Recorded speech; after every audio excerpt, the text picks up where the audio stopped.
සුබ දවසක් වේවා ඔබ සියලු දෙනාටම.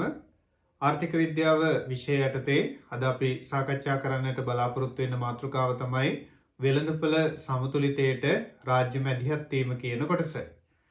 මේ මාතෘකාවට අදාළව වීඩියෝ මාලාවක් ඔබ වෙත මේ වන විටත් සමීප කරලා තිබෙන්නේ. වෙළඳපොළ සමතුලිතයට රාජ්‍ය මැදිහත් වීම ප්‍රධාන අවස්ථා 4ක් යටතේ සාකච්ඡා කරනවා කියලා ඔබ දන්නවා. මොනවද ඒ අවස්ථා 4? පළවෙනි අවස්ථාව තමයි බදු පැනවීම, දෙවෙනි අවස්ථාව සහන ආධාර ලබා දීම, තුන්වෙනි අවස්ථාව මිල පාලනය, හතරවෙනි අවස්ථාව මිල ස්ථායීකරණය. මිල පාලනය කියන කොටස ප්‍රධාන අවස්ථා දෙකක් යටතේ සාකච්ඡා කරනවා. එකක් තමයි උපරිම මිල සීමා නියම කිරීම, අනිත් එක තමයි අවම මිල සීමා නියම කිරීම.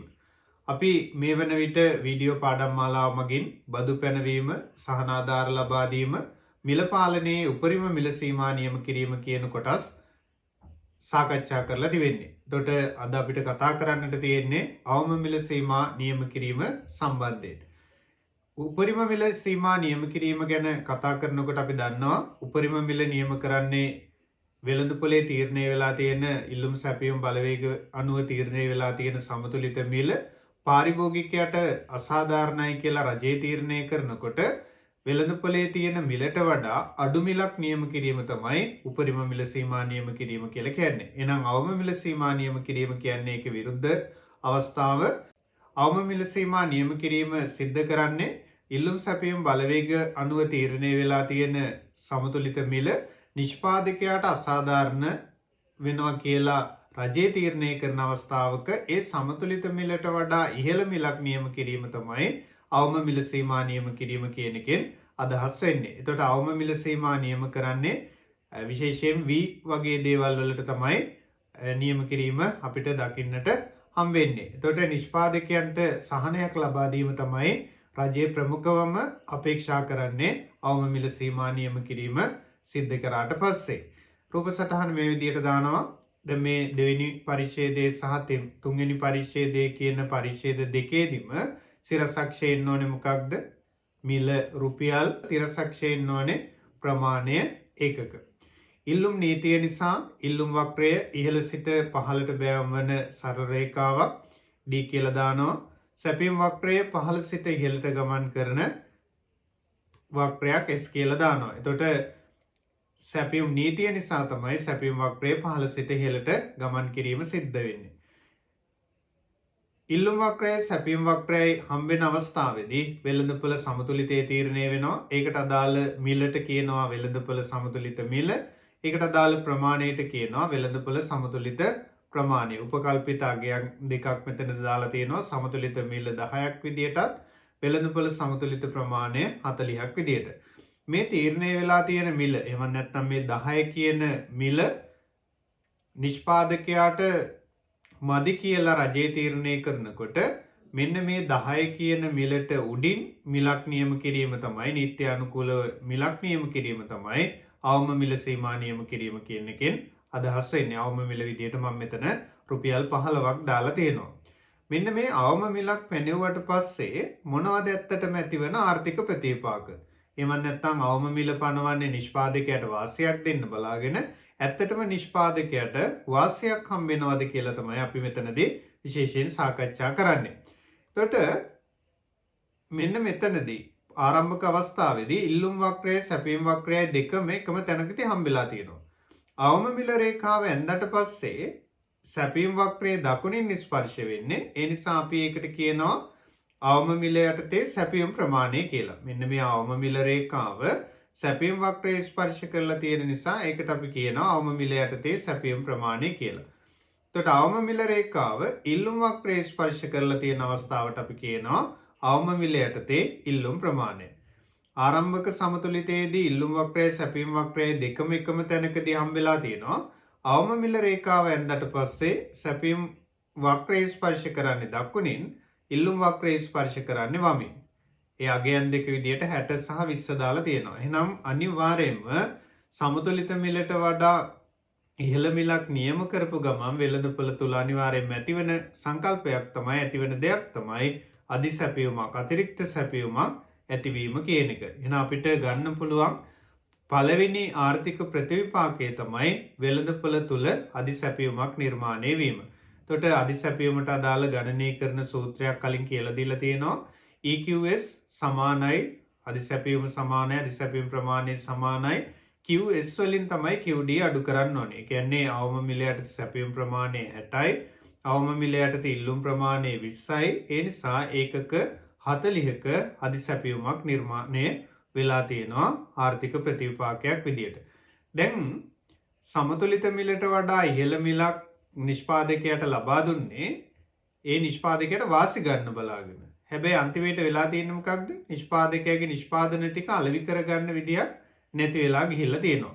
දැන් මෙහෙම අලෙවි කරගන්න බැරි වුණාම අපි දන්නවා ලංකාව වගේ රටවල් වල ගොවියන් මුදල් තිබිලා නෙමෙයි වගා කරන්නේ. සමහර විට රත්තරන් බඩු උගස් තියලා එහෙමත් නැත්නම් ණයට සල්ලි අරගෙන ඒ විදිහට තමයි කුඹුරු වැඩ කරන්නේ. එතකොට ඒ නිෂ්පාදිතය ඉක්මනින් අලෙවි කරගෙන ඒ ණයවීම निराකරණය කරගන්නට ඕන. දැන් මේ වගේ වෙලාවක අධිසැපියුමක් තිබ්බහම ලොකු ගැටලු ප්‍රමාණයකට මුහුණ දෙනවා.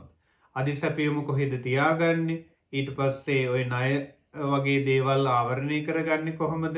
මේ වගේ ප්‍රශ්න ගොඩකට මුහුණ දෙන්න සිද්ධ වෙනවා. මේ වගේ වෙලාවට සමහර විට මෙන්න මේ රජයේ නියම කරලා තියෙන රුපියල් 15 කියන මිලටත් වඩා අඩු මිලකට ගොවියා ඇත්තටම වී ටික විකුණන්න ඉඩ තියෙනවා. ඒ නිසා දෙවෙනි ආර්ථික ප්‍රතිවිපාකයේ විදියට ගන්නවා වෙළඳුන් නීතියෙන් පලා යාමට තැත් කිරීම. ඒ කියන්නේ අවම මිල නාමික මිලක්, ඒ කියන්නේ නිකන් නම් කරපු මිලක් විදියට සලකලා ඊට වඩා අඩු මිලට භාණ්ඩ අලෙවි කරන්න, නිෂ්පාදිතය අලෙවි කරන්න පෙළඹීමක් සිද්ධ වෙනවා. ඊට අමතරව අපිට ආර්ථික ප්‍රතිවිපාක විදියට ගන්න පුළුවන් සේවා වියුක්තිය ඇතිවීම වගේ ගැටලු ඇති වෙන්න පුළුවන්. අධි ආයෝජන තත්ත්වයක් ඇති වෙන්න පුළුවන්. ඒ වගේම ඊළඟ වැදගත්ම කාරණේ තමයි පාරිභෝගික අතිරික්තයට, නිෂ්පාදන අතිරික්තයට බලපෑම් ඇති වෙලා අන්තිමේට සමාජ සුබ සාධනයටද බලපෑම් ඇති වෙන්න පුළුවන්. දැන් මෙන්න මේ අවම මිලක් නියම කරේ නිෂ්පාදකයාට වාසියක් දෙන්න. හැබැයි නිෂ්පාදකයා හිටියට වඩා අපහසුතාවයට පත් වෙලා තියෙනවා. එතකොට රජයක් අවම මිලක් පනවපු ගමන්ම නිෂ්පාදකයාට වාසියක් වෙන්නේ නැහැ. ඒකට සමාන්තරව තවත් කරන්න ඕන දේවල් ටිකක් තියෙනවා. අද වීඩියෝ එක තුලින් අපි ඒව ගැන සාකච්ඡා කරන්නට බලාපොරොත්තු වෙන්නේ නැහැ. මෙන්න මේ කොටස තමයි ප්‍රධාන විදියට බලාපොරොත්තු වෙන්නේ.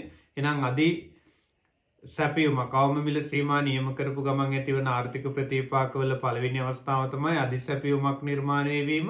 දෙවෙනි අවස්ථාව විදියට වෙළඳුන් නීතියෙන් පලා යාමට තැත් කිරීම, සේවා වියුක්තිය වැනි ගැටලු ඇතිවීම, අධි ආයෝජන තත්ත්වයක් ඇතිවීම, පාරිභෝගික අතිරික්තයට, නිෂ්පාදන අතිරික්තයට බලපෑම් ඇති වෙලා අවසානයේදී සමාජ සුබ සාධනයටද බලපෑම් ඇතිවීම කියන ප්‍රතිවිපාක ඇති වෙනවා කියන කාරණය මෙතනදී ඉගෙන ගන්න පුළුවන්. ඊට පස්සේ අපි මේ කොටස් වලින් අවසාන කාරණේ පාරිභෝගික අතිරික්තයට, නිෂ්පාදන අතිරික්තයට, සමාජ සුබ සාධනයට කොහොමද බලපෑන්නේ කියන එක තමයි පැහැදිලි කරන්න හදන්නේ. ඊළඟ රූප සටහනට යනවා. මෙන්න මේ කලින් ඇඳපු රූප සටහන මම ඒ විදිහටම දාලා තියෙනවා. මෙන්න මේ රූප සටහනට අදාළව මුලින්ම මම ගන්න හදන්නේ පාරිභෝගික අතිරික්තයට වන බලපෑම. දැන් මෙන්න මේ ඉල්ලුම් වක්‍රය, සැපීම් වක්‍රය හම්බෙන අවස්ථාවේ තමයි ආරම්භක සමතුලිතය තීරණය වෙලා තියෙන්නේ. මේකට අදාළ පාරිභෝගික අතිරික්තය කියන්නේ මොකක්ද? සමතුලිතයට උඩින් තියෙන ත්‍රිකෝණය. මෙන්න මේ විදිහට එතකොට ගන්න පුළුවන්. සමතුලිතයට උඩින් තියෙන ත්‍රිකෝණය තමයි පාරිභෝගික අතිරික්තය කියලා කියන්නේ. අවම මිලට පෙර අවම මිල අවස්ථාව ගත්තේ නැහැ. වෙළඳපොළ සමතුලිතයට අදාළව පාරිභෝගික අතිරික්තය කියන්නේ ඔය කොටස. දැන් අවම මිලක් පැනෙවුවට පස්සේ පාරිභෝගික අතිරික්තය කියන්නේ ඊට වඩා අඩු කොටස. දැන් අවම මිල පනවන්න කලින් මෙන්න මේ ලොකු ත්‍රිකෝණය තමයි තිබ්බේ. අවම මිල පැනෙවුවට පස්සේ මෙන්න මේ පුංචි ත්‍රිකෝණය විතරයි පාරිභෝගික අතිරික්තය බවට පත් වෙන්නේ. එතකොට පාරිභෝගික අතිරික්තයේ කලින් එකේ මෙන්න මේ කොටස අහිමි වීමකට ලක් වෙනවා. මේ ත්‍රිපීසියම අහිමි වීමකට ලක් වෙනවා. මේ තමයි පාරිභෝගික අතිරික්තය සම්බන්ධයෙන් දරුවනි ඔබ ඉගෙන ගන්න ඕන කොටස. නිෂ්පාදන අතිරික්තය. වෙළඳපොළ සමතුලිතයට අදාළ නිෂ්පාදන අතිරික්තය කියන්නේ මෙන්න මේ සමතුලිත මිලට පහළින් හැදෙන ත්‍රිකෝණය. වෙළඳපොළ සමතුලිතයට පහළින් ඇතිවන ත්‍රිකෝණය තමයි නිෂ්පාදන අතිරික්තය කියලා කියන්නේ. අවම මිල පැනෙව්වට පස්සේ නිෂ්පාදන අතිරික්තයේ තරමක් වෙනස් වෙනවා. පන්තියේදී ගැඹුරින් මේවා සාකච්ඡා කරා. මූලික හඳුන්වා දීම තමයි මම මෙතනදී විශේෂයෙන් සාකච්ඡා කරන්නට බලාපොරොත්තු වෙන්නේ. නිෂ්පාදන අතිරික්තය වෙන්නේ එතකොට මේ වෙළඳපොළ සමතුලිතයට අදාළ නිෂ්පාදන අතිරික්තය අවම මිල පැනෙව්වට පස්සේ නිෂ්පාදන අතිරික්තයක් වෙන්නේ මෙන්න මේ ත්‍රිපීසියම. මෙන්න මේ ත්‍රිපීසියම තමයි නිෂ්පාදන අතිරික්තය බවට පත් වෙන්නේ.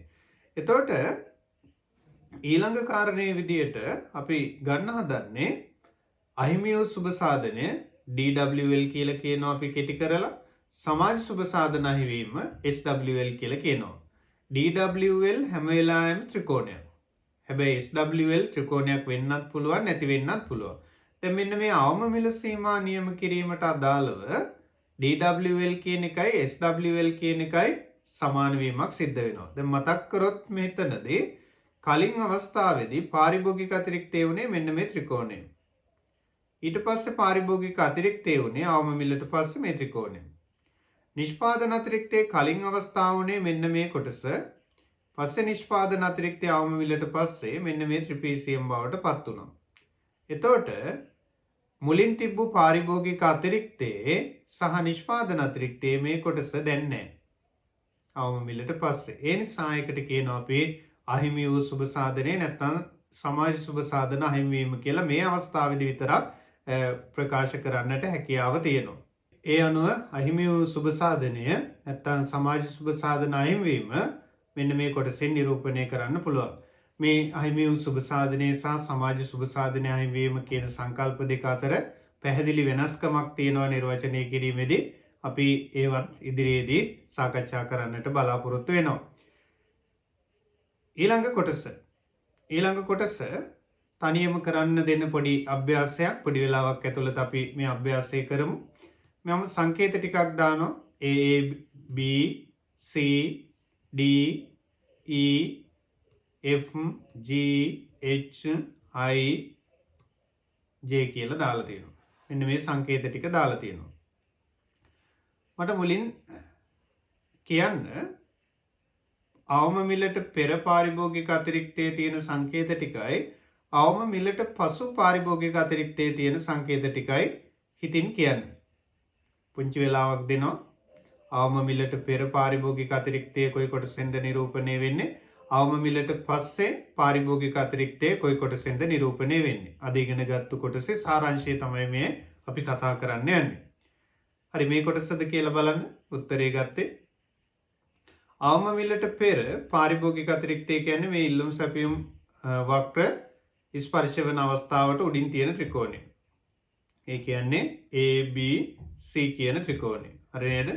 අවම මිලට පස්සේ පාරිභෝගික අතිරික්තය කියන්නේ මෙන්න මේ කොටස පමණයි. හරි නිෂ්පාදන අතිරික්තය කියන්නේ අවම මිලට පෙර සහ අවම මිලට පසු. අවම මිලට පෙර නිෂ්පාදන අතිරික්තය කියන්නේ මෙන්න මේ DE කියන කොටස. අවම මිලට පසු නිෂ්පාදන අතිරික්තය කියන්නේ මෙන්න මේ DB කියන කොටස. ඒ නිසා අහිමි වූ සුබ සාධනය වෙන්නේ කොයි කොටසද? CE කියන කොටස තමයි අහිමි වූ සුබ සාධනය කියන්නේ. මෙතනදී නම් සමාජ සුබ සාධන අහිමි වීමයි අහිමි වූ සුබ සාධනයයි සමානයි. CE කියන කොටසම තමයි ගන්න තියෙන්නේ. එතකොට අද අපි සාකච්ඡා කරේ වෙළඳපොළට රජයේ මැදිහත් වීම නැත්නම් වෙළඳපොළ සමතුලිතයට රජයේ මැදිහත් වීම යටතේ මිල පාලනය කොටස් දෙකක් තියෙනවා. උපරිම මිල සීමා නියම කිරීම සහ අවම මිල සීමා නියම කිරීම කියන කොටස් දෙක. ඒකෙන් අපි කතා කරන්න පටන් ගත්තේ අවම මිල සීමා නියම කිරීම කියන කොටසේ ආර්ථික ප්‍රතිවිපාක සම්බන්ධයෙන්. අවම මිල සීමා නියම කිරීමට අදාළව සංඛ්‍යාත්මක සුළු කිරීම කරන්නේ කොහොමද කියලා අපි අනිත් වීඩියෝ එකෙන් කතා කරමු. එසේනම් ඔබ සියලු දෙනාටම සුබ දවසක් ප්‍රාර්ථනා කරනවා.